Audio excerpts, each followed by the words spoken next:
Hello everyone, my name is Vinod Solanki and I will teach you English for class 10th.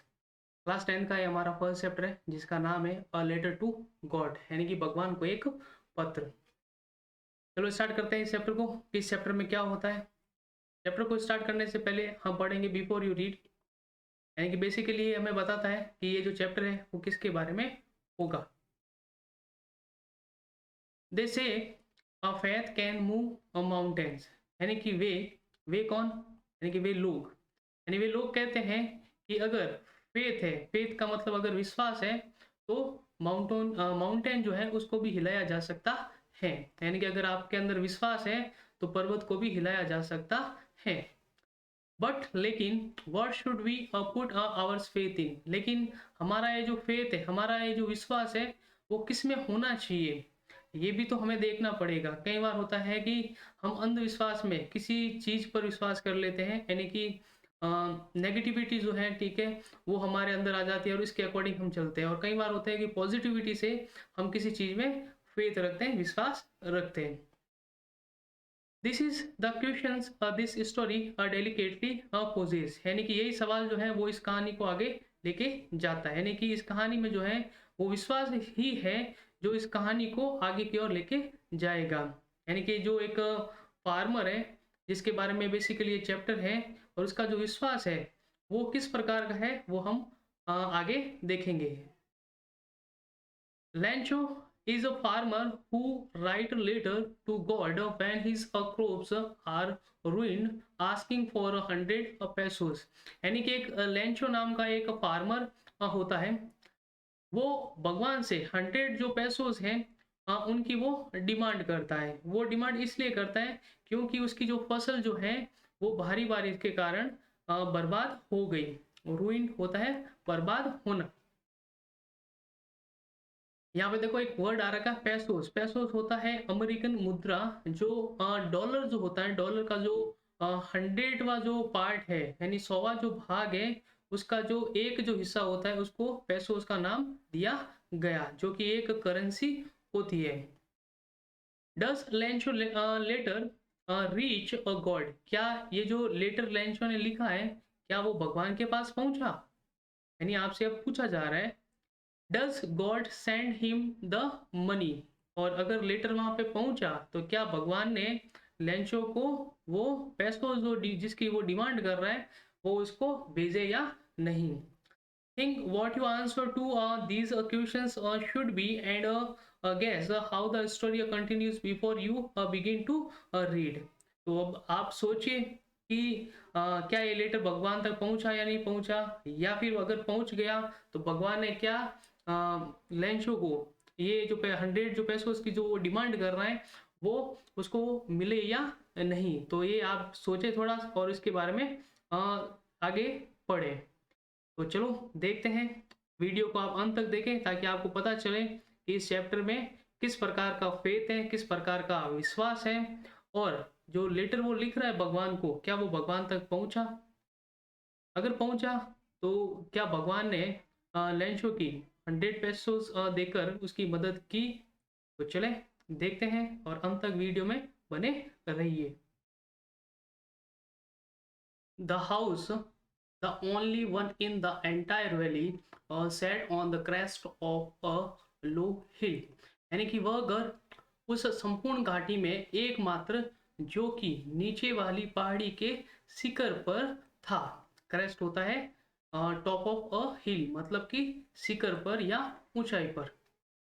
From this height, one could see the river and the field of ripe corn dotted with the flowers that always promise a good harvest। यानी कि उस height से, यानी जहाँ से ये जहाँ पर ये रहते थे, उस हाइट से जो नदी वगैरह है उसको आसानी से देखा जा सकता है।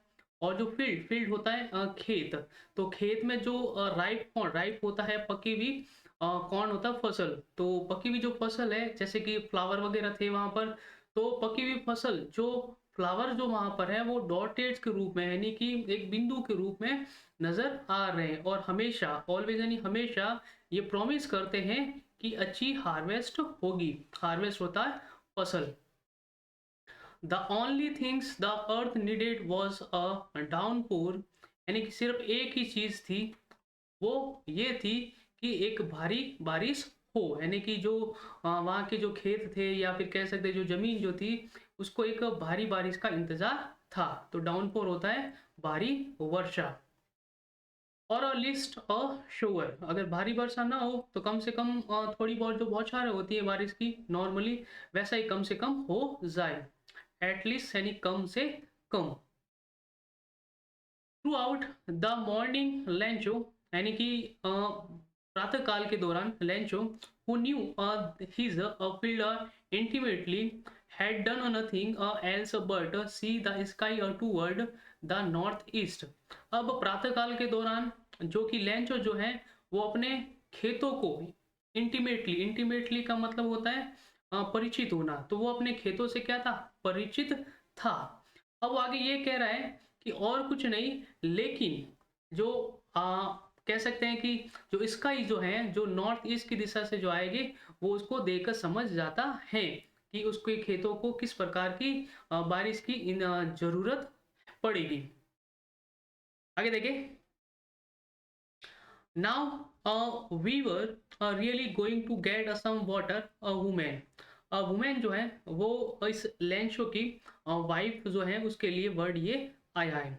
तो वो आगे इस महिला से यानी कि अपनी वाइफ से कहता है कि हमें अब वास्तव में क्या पानी मिलने वाला है। अब वो ऐसा क्यों कहता है, उसे ऐसा क्यों लगता है, इसके लिए आगे देखें। The women who was preparing a super, super होता है रात का अंतिम भोजन, मतलब कि रात को जो खाना खाना बनता है उसको कहते हैं सुपर। तो वह वुमेन जो रात का जो खाना है वो प्रिपेयरिंग मतलब कि तैयार कर रही थी, रिप्लाइड यानी कि उस महिला ने जवाब दिया, यस गॉड विलिंग, यानी कि जो लेंचो जो है उसने कहा कि अब हमें क्या, वास्तव में हमें पानी जो है यानी कुछ जो पानी जो है वो मिलने वाला है। तो इस महिला ने ये जवाब दिया कि अगर भगवान की इच्छा हुई तो ऐसा जरूर होगा। तो विलिंग का मतलब होता है चाहना। The older boys were working in the field, यानी कि इनके लड़के भी थे, तो जो ओल्डर बॉय मतलब कि जो बड़े लड़के जो थे वो खेत में काम कर रहे थे। While the smaller ones were playing near the house, और जो छोटे जो लड़के जो थे वो घर के नजदीक में ही खेल रहे थे। until the woman call to them all, यानी जब तक कि उस महिला ने, उस औरत ने, यानी कि जो कि इसकी माँ ही है, तो जब तक उनकी माँ ने उनको नहीं बुला लिया, कम फॉर डिनर, यानी कि डिनर के लिए। तो कहने का मतलब है कि ये जो महिला जो थी जो कि इन बच्चों की माँ थी, और बड़े जो लड़के जो थे वो खेत में काम कर रहे थे, और जो छोटे जो लड़के जो थे वो घर के आसपास ही खेल रहे थे। तो रात के खाने के लिए महिला ने उनको आवाज लगाई। It was during the meal that just as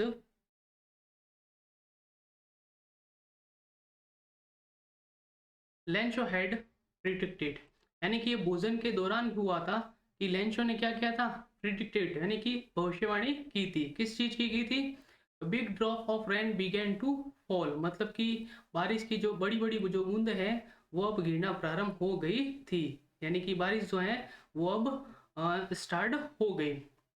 in the north east huge mountains of clouds could be seen approaching. अब आगे ये कहा जा रहा है कि नॉर्थ ईस्ट की दिशा से जो बड़े बड़े यानी कि विशाल यानी कि बड़े बड़े जो माउंटेन ऑफ क्लाउड्स, यानी कि जो बादल हैं, बड़े बड़े जो बादल हैं वो उनकी ओर आते हुए देखा जा सकता था। अप्रोचिंग मतलब कि पहुंचना या आना। The air was fresh and sweet, यानी कि जब बारिश का जो मौसम होता है तो हवा जो है वो थोड़ी सी अलग टाइप की होती है, थोड़ी सी ताज़ी या फिर थोड़ी सी अच्छी लगने वाली। तो हवा जो थी वो अब फ्रेश मतलब ताज़ी, और स्वीट यानी कि मीठी थी।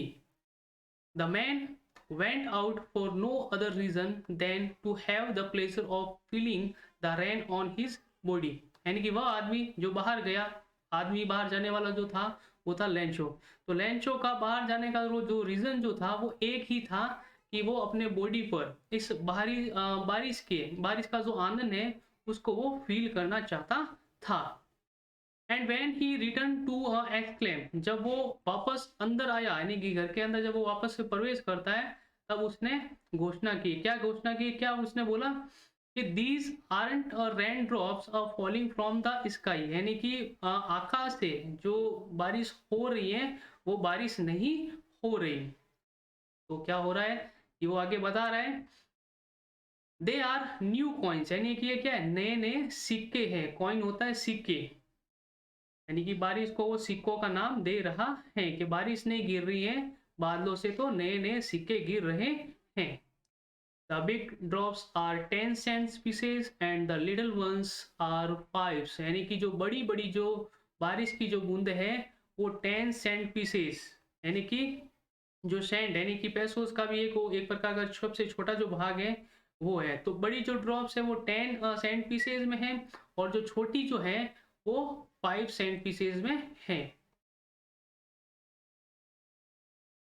With a satisfied expression, he regarded the field of ripe scones with its flowers draped in a curtain of rain. आगे वो कहता है कि उसको संतुष्टित होती है, उसके जो एक्सप्रेशन जो थे, उसके जो हाव भाव जो थे, उसको लेकर वो संतुष्ट तो था कि जो बारिश हो रही है, जो खेत है हमारे, जो उसमें अच्छी अच्छी जो फसल पक रखी है, उनके जो फ्लावर है वो ऐसा लग रहा है जैसे, मतलब कि उनके ऊपर जब बारिश की बूंदें गिरती है तो ऐसा लग रहा है कि इन फ्लावर के ऊपर जो बारिश की बूंदों का जो कवर होता है, जो पर्दा जो होता है वो हो गया है। ड्रेप, ड्रेप होता है कवर, जैसे कि यहाँ लिख रखा है, और कर्टन, कर्टन्स होता है पर्दा। But suddenly strong winds began to blow, यानी कि अचानक, सडनली यानी कि अचानक जो तेज जो हवा है वो चलना प्रारंभ हो जाती है।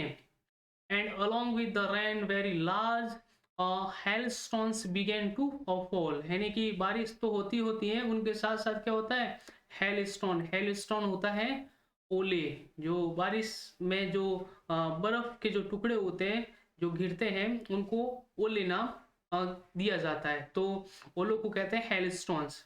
तो बड़े बड़े जो ओले जो हैं वो बारिश की बूंदों के साथ यानी कि गिरने लगे थे। These truly did resemble new silver or coins, यानी कि इनको कह सकते हैं कि ये जो ओले जो गिर रहे हैं उनको कह सकते हैं कि नए नए जो सिल्वर जो कॉइन होते हैं वो ऐसे हैं, यानी कि वास्तव में सिल्वर कॉइन की तरह ही वो लग रहे थे। The boys exposing themselves to rain ran out to collect the frozen pearls, यानी कि जो बच्चे जो उनके मतलब छोटे और जो बड़े बच्चे जो थे वो एक्सपोजिंग, एक्सपोजिंग का मतलब यहाँ है कि वो अपने कपड़े उतार लेते हैं और बारिश का जो आनंद है वो लेने के लिए वो बाहर चले जाते हैं। और जो ये ओलावृष्टि जो हो रही थी, जो ओले गिर रहे थे, जो बर्फ गिर रहे थे, उनको वो क्या कर रहे थे, कलेक्ट करने लग गए, जो कि एक पीरल है, पीरल का मतलब होता है एक मोती की तरह नजर आ रहे थे। It's really getting a bad now exclaims the man, man यानी कि जो लेंच है वो कहता है कि ये तो वास्तव में ही बहुत बुरा है। अब बुरा क्या है, अभी बारिश हो रही है, ओलावृष्टि हो रही है, जैसा कि उसको डिमांड थी कि बारिश अच्छी हो, लेकिन वो ऐसा क्यों कहता है, बने रहिए आगे देखें। I hope it's a passes quickly, वो कहता है कि जो बारिश हो रही है, जो ओलावृष्टि जो हो रही है, मैं उम्मीद करता हूँ कि ये जल्दी से क्या गुजर जाए। It did not pass quickly, लेकिन वो उम्मीद तो लगा के बैठा था, लेकिन ये जो ओलावृष्टि जो है वो इतनी जल्दी नहीं गई। For an hours the hail rains on the house, the garden, the hillside, the cornfield, on the whole valley, यानी कि जो बारिश जो है वो घर पर, गार्डन पर, और हिल साइड, हिल साइड यानी कि जो पर्वत वगैरह जो थे उनके आसपास, और कॉर्नफील्ड यानी कि खेतों में, ऑन द हॉल वैली यानी कि पूरे संपूर्ण उस घाटी पर, यानी कि जो बारिश हो रही है वो लगातार लगातार घरों में और गार्डन पर, जो हिल साइड्स है या फिर कह सकते हैं खेत है, उन सब पे ये लगातार होती गई। The field was white as it covers with salt, यानी कि बर्फ जो गिर रहा था, जो ओले जो गिर रहे थे, तो पूरे जो खेत जो थे वो पूरी तरह से मानो ऐसा लग रहा था कि नमक से कवर हो गए हैं, यानी कि बिल्कुल सब वाइट ही नजर आने लगा। सॉल्ट होता है नमक। Not a leaf remains on the trees, यानी कि पेड़ों के ऊपर एक भी पत्ता नहीं बचा। लीफ होता है पत्ता। The corn was totally destroyed, यानी कि जो फसल जो थी, अनाज जो था, वो संपूर्ण तरीके से डिस्ट्रॉयड, डिस्ट्रॉयड यानी कि बर्बाद हो गया। The flowers were gone from the plants, यानी कि जो प्लांट के ऊपर जो फ्लावर्स लगे थे, जो फूल जो लगे थे, वो भी झड़ गए। मतलब कि इतनी ज्यादा तेज बारिश हुई, ओले वगैरह गिरे, इससे कि ये जो प्लांट के ऊपर जो फ्लावर जो थे वो सारे गिर गए।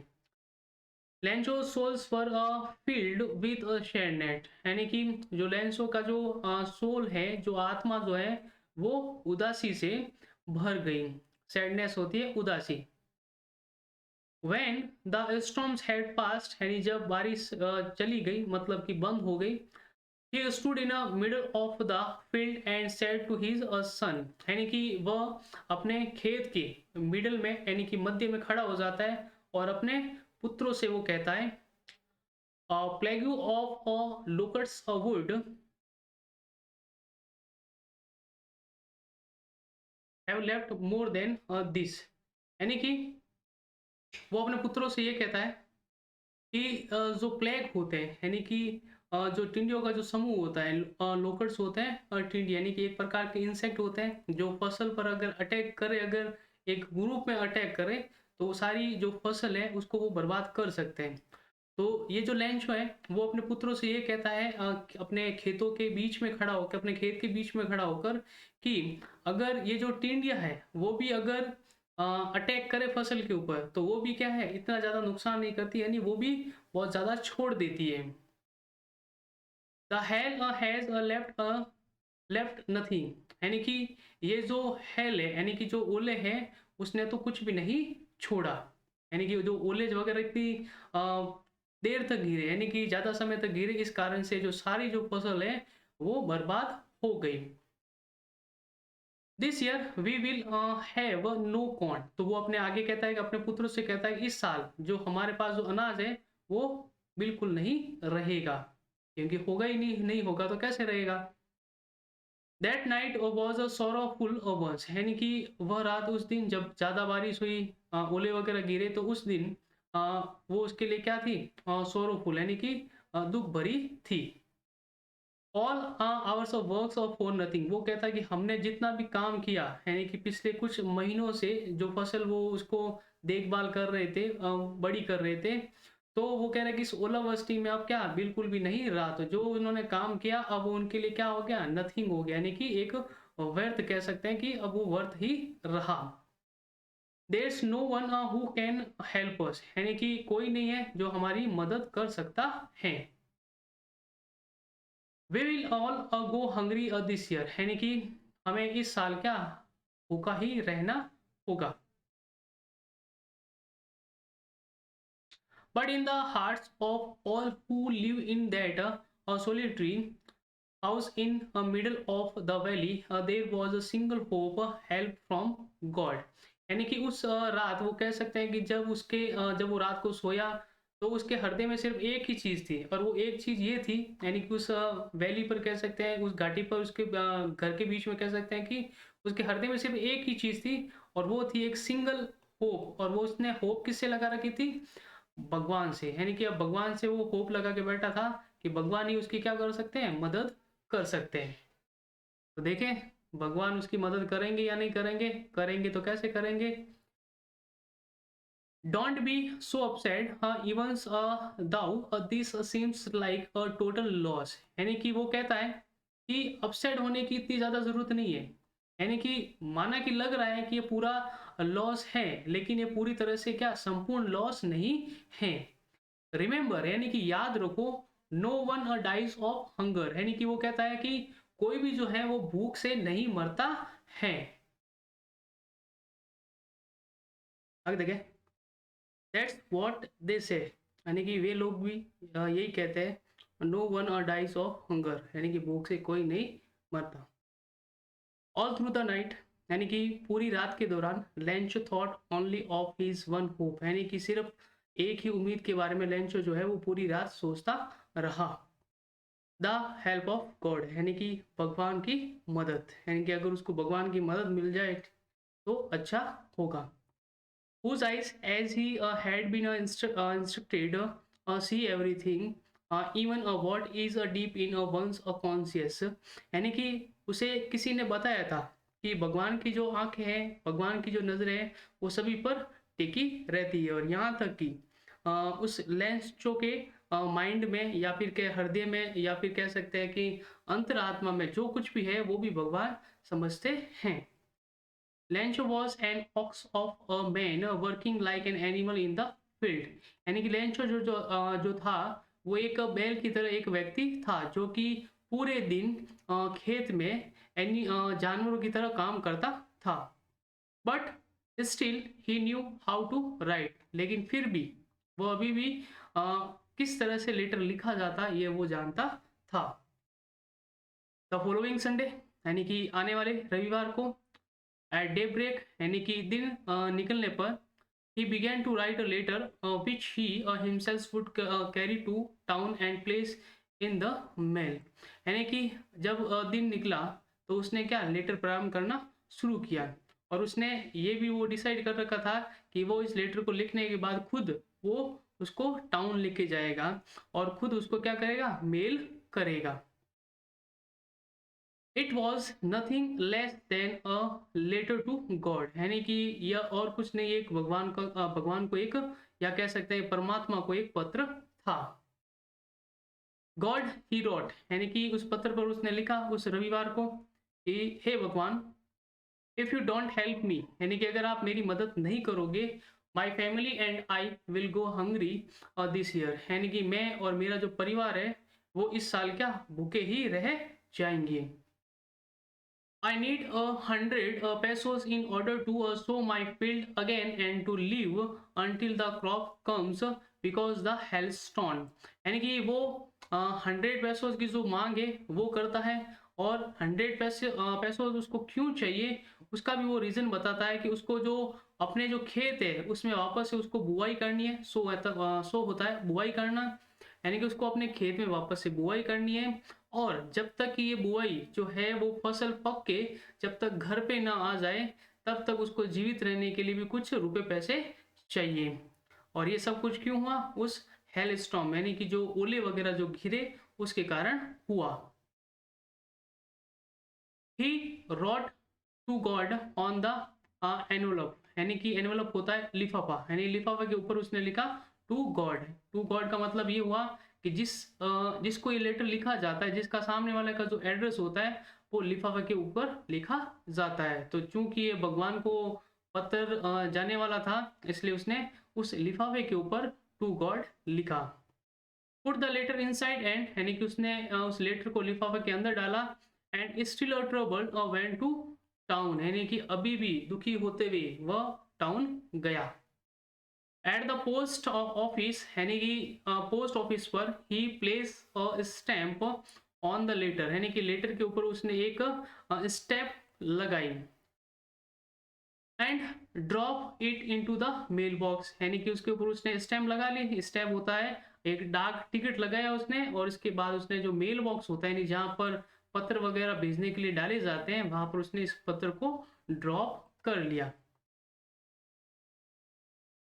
One of the employees, who was a postman and also helped at the post office, went to his boss laughing heartily and shows him the letter to God, यानी कि वहां पर एक एम्प्लॉय था, वैसे तो कई सारे थे लेकिन उनमें से एक एम्प्लॉय ऐसा था जो कि वहां पर पोस्टमैन था और पोस्ट ऑफिस में वो मदद किया करता था। तो उसको ये लेटर मिला तो वो अपने बॉस के पास हंसते हुए गया और वहां जाकर दिखाने लगा कि ये भगवान का एक पत्र आया। Never in his career as a postman had he known that address, यानी कि उसने अपने पूरे कैरियर में यानी कि पोस्टमैन के कैरियर में उसने इस तरह का यानी इस पते का जो लेटर है वो कभी भी नहीं जाना। The postman of eight एमियम्बल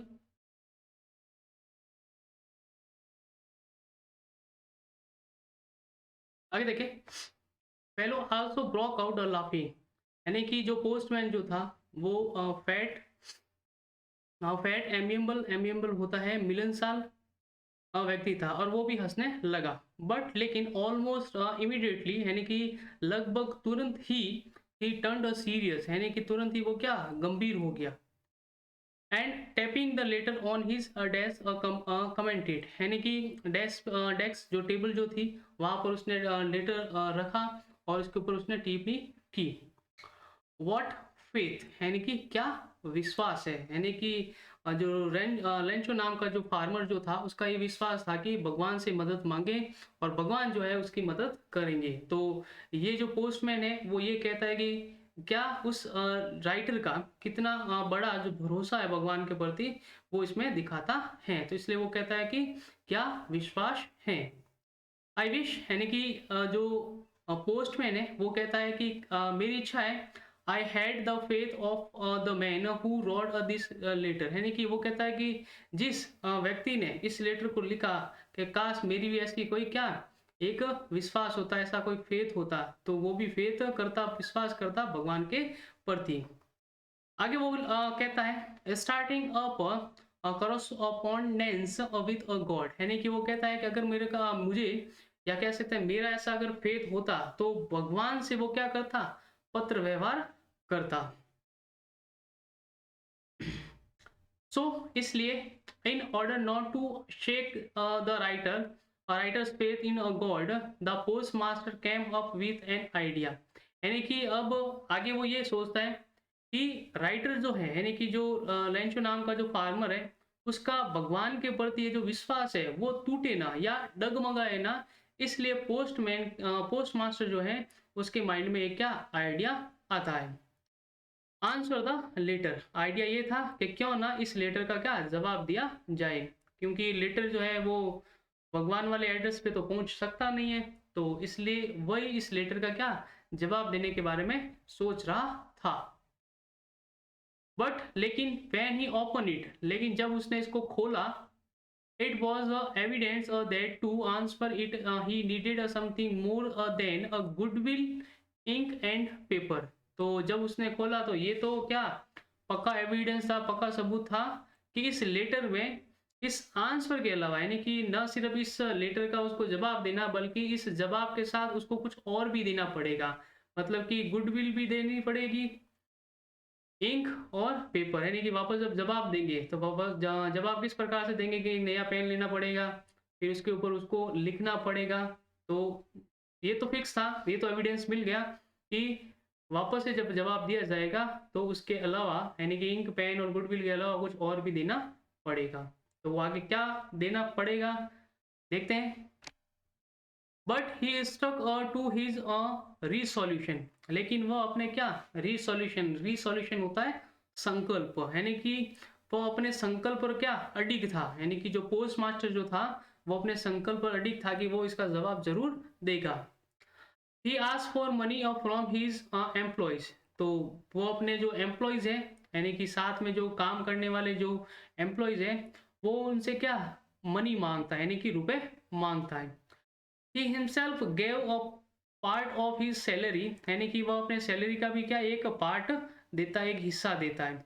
And a several friend of his were obliged to give some things for an act of charity, यानी कि ये जो दान धर्म वाला जो काम जो था, तो इस दान धर्म वाले काम के लिए उसके जो कई सारे जो मित्र हैं वो भी इस मदद के लिए बाध्य हुए। ऑब्लाइज का मतलब होता है बाध्य होना। It was impossible for him to gather together the 100 pesos, यानी कि ये तो इम्पॉसिबल था कि 100 pesos की जो व्यवस्था है वो हो जाए। तो ये पॉसिबल हुआ ही नहीं कि वो पूरे सारे, शायद हो सकता है कि 100 पैसों इकट्ठे नहीं हो पाए। तो देखते हैं आगे क्या हुआ। So he was able to send the farmer only a little more than half, तो इसलिए 100 pesos की व्यवस्था हो नहीं पाई, लेकिन हाफ से थोड़ा सा ज्यादा जो है वो किसी तरह मैनेज कर पाए। यानी कि जो ये पोस्ट मास्टर है उसने अपना भी सैलरी का एक हिस्सा दिया, उस साथ में जो काम करने वाले जो दूसरे एम्प्लॉय है और या जो कह सकते हैं कि फ्रेंड जो थे उनसे भी क्या एक दयालुत्व वाला जो काम है, एक चैरिटी वाला जो काम है, उनसे भी इस प्रकार से पैसे लेकर उसने रुपए इकट्ठे किए। तो हाफ से अब कितना ज़्यादा हो पाया, देखते हैं आगे। He put the money in an envelope addressed to Lancho and with it a letter containing only a single word as a signature God। यानी कि उसने वो सारे जो पैसे हैं वो एक लिफाफे के अंदर डाले। जो लैंचो का जो एड्रेस जो था वो उस एड्रेस पर उस लिफाफे के ऊपर एड्रेस वगैरह लिख लेता है और सिर्फ एक ही वर्ड उसके ऊपर लिखा था सिग्नेचर करके, यानी कि उस लिफाफा के अंदर जो पेपर डाला था उसके ऊपर सिर्फ एक ही वर्ड था और वो था सिग्नेचर के रूप में God. The following Sunday, Lancho came a bit earlier than usual to ask if there was a letter for him। यानी कि आने वाले संडे को जैसे कि आम तौर पर वो क्या करता है कि नॉर्मली सामान्य जो टाइम है उससे पहले वो क्या वहां पर आ जाता है और आकर पूछता है कि मेरे लिए कोई लेटर आया। It was the postman himself who handed the letter to him, while the postmaster, experiencing the contentments of a man who has performs a good deed, looked on from his office। यानी कि उसने जो postman जो था, ठीक है, उसने उसको लेटर दिया, यानी कि जिसने ये भलाई वाला एक प्रकार से काम किया, तो वो पीछे से अपने ऑफिस में बैठे एक पीछे से इस अच्छे कार्य के लिए जो उसने ये मदद की, वो पीछे से क्या इस सभी सारी चीजों को वो देख रहा था। डीड होता है कार्य। लैंचो showed not the slightest surprise on seeing the money। यानी कि जब लैंचो ने उस लेटर को खोला, उस लिफाफे को खोला, तो रुपए देखकर वो जरा सा भी यानी कि थोड़ा सा भी क्या आश्चर्यचकित नहीं हुआ। स्लाइटेस्ट यानी कि हल्का सा या थोड़ा सा, सरप्राइज एज यू नो यानी कि आप जानते हैं वैसे तो आश्चर्य। सच वॉज हिज कॉन्फिडेंस, यानी कि ये उसका क्या था, कॉन्फिडेंस था, यानी कि भगवान के प्रति उसका जो फेथ जो था, विश्वास जो था, उसी विश्वास के कारण उसको ऐसा लगा कि रुपए तो जरूर है। बट लेकिन ही cam angry when he counted the money. लेकिन जब उसने क्या रुपए काउंट किए तो क्या हुआ, वो एंग्री हो गया, यानी कि गुस्सा हो गया। अब गुस्सा क्यों हुआ, क्या रीजन था भाई साहब का। God could not have made a mistake, nor could he have denied Lancho what he had requested। यानी कि वो गुस्सा इसलिए हुआ कि वो कहता है कि भगवान इस तरह की जो मिस्टेक है वो नहीं कर सकते, और न ही लेंचो की जो रिक्वेस्ट है, जो उसने रिक्वेस्ट की है, उसको वो इनकार करे। डिनाइड का मतलब होता है इनकार करना या मना करना। इमीडिएटली यानी कि तुरंत Lancho went up to the window to ask for paper and ink। यानी कि तुरंत ही वो क्या एक विंडो पर गया, यानी कि पोस्ट ऑफिस के अंदर ये जो विंडो जो थी वहां पर गया और वहां पर उसने एक पेपर और एक इंक के लिए बोला। On the public writing table he started to write. यानी कि वहां पर जो एक सार्वजनिक जो टेबल जो थी वहां पर, मतलब जो भी पोस्ट ऑफिस में जो व्यक्ति आए वो लिख सकते हैं बैठकर, तो वहां पर बैठकर वो लिखना आरंभ करता है। With much wrinkling of his brow caused by the effort he had to made to express his ideas।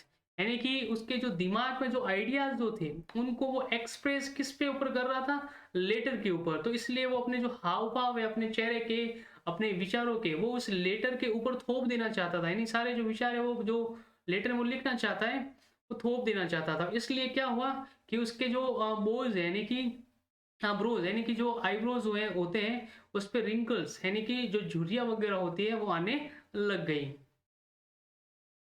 When he finished यानी जब उसने इस लेटर को लिख कर समाप्त कर लिया, he went to the window to buy stamps which he lick and then affix to. यानी कि जब उसने लेटर खत्म कर लिया लिखकर तो वो एक विंडो पर गया और वहां पर एक स्टैंप बाई की, मतलब कि जो डाक टिकट होता है जो जैसा कि मैंने बताया एक लिफाफे के ऊपर लगता है, तो उसने उस स्टैंप को यानी कि डाक टिकट को बाई किया, खरीदा और लिख किया, यानी कि थूक से चिपकाया, उसने उसको वहां पर चिपका दिया एंड देन अफिक्स।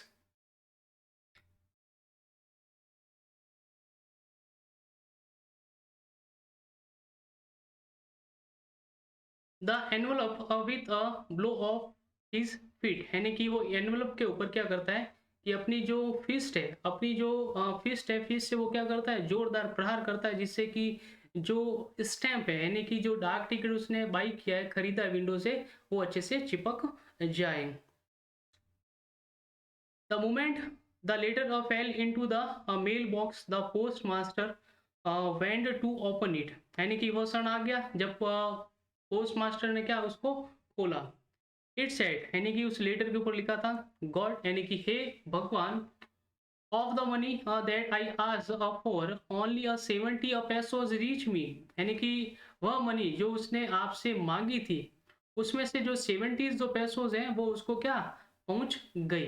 यानी कि जो पोस्ट मास्टर ने जो क्या किया, सबसे मिलकर उसने क्या कि एक चैरिटी का जो काम किया था, सबसे इकट्ठा किया था, तो उसने बोला था कि 100 पैसों का जो व्यवस्था जो है वो हो नहीं पाया, लेकिन हाफ से थोड़ा सा ज्यादा हो पाया। तो हाफ से थोड़ा सा ज्यादा जो था वो ये था कि 70 जो पैसोज हैं वो उसने उस समय इकट्ठे करके उस एनवेलप में डाले थे। तो भगवान से ये जो राइटर है, जो फार्मर है, वो ये कहता है कि आपके द्वारा भेजे गए जो 70 जो पैसोज है वो मेरे पास पहुंच गए।